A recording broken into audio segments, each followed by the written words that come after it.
36 বছরে হোমে 796 শিশুর মৃত্যু, কিন্তু না আছে কোনো রেকর্ড, না আছে কোনো সমাধি ফলক। তাহলে তাদের কবর দেওয়া হলো কোথায়? এই প্রশ্নই কুড়ে কুড়ে খেয়েছিল ক্যাথরিন কার্লেসকে। উত্তরের খোঁজ করতে গিয়ে বহু বছর আগের একটি ঘটনার কথা মনে পড়ে গিয়েছিল তার। সেই হোমের জমিতে আপেল কুড়োতে গিয়ে হাড় খুঁজে পেয়েছিল 2 শিশু, কিন্তু তা নিয়ে তখন না কোনো শোরগোল হয়েছে, না তদন্ত হয়েছে। সেই ঘটনা কার্যত ধামাচাপাই দেওয়া হয়েছিল সেই সময়। ক্যাথরিন নিজেই 39 বছর আগের সেই ঘটনার তদন্ত শুরু করে।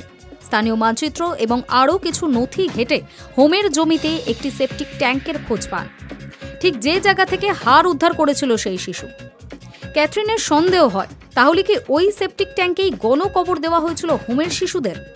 বিষয়টি প্রকাশ্যে আনেন ক্যাথরিন। শোরগোল পড়ে গিয়েছিল গোটা দেশে। শুরু হয় তদন্তও। জানা যায় ক্যাথরিন যা ভেবেছিল তাই ঘটেছে।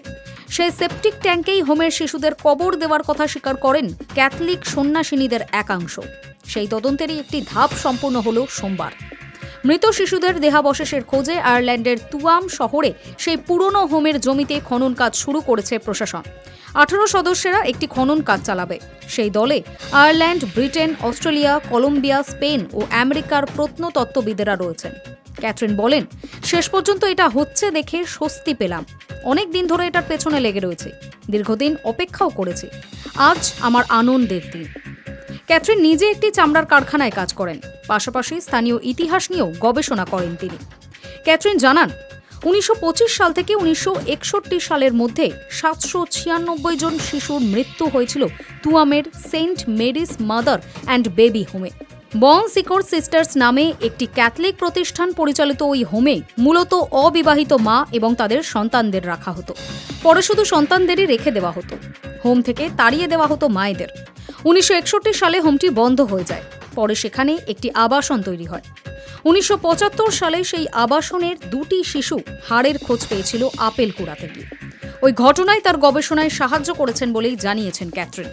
তদন্তে গণকবরের কথা স্পষ্ট হওয়ার পরেও বারবার খনন কাজ পিছিয়ে গিয়েছিল নানা কারণে। 2023 সালে এই নিয়ে একটি আইনও পাশ হয় আয়ারল্যান্ডে।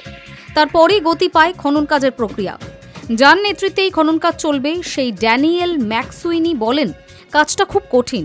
এটা এখন ফরেন্সিক বিশেষজ্ঞদের কাজের পর্যায়ে চলে গিয়েছে। প্রথম কাজ হলো দেহাবশেষ খোঁজা, এরপর ডিএনএ পরীক্ষা করা। ডিএনএ মিলে গেলে পরিবারের হাতে তুলে দেওয়া হবে, যাতে নিয়ম মেনে শিশুদের কবর দেওয়া হয়। Hi News network.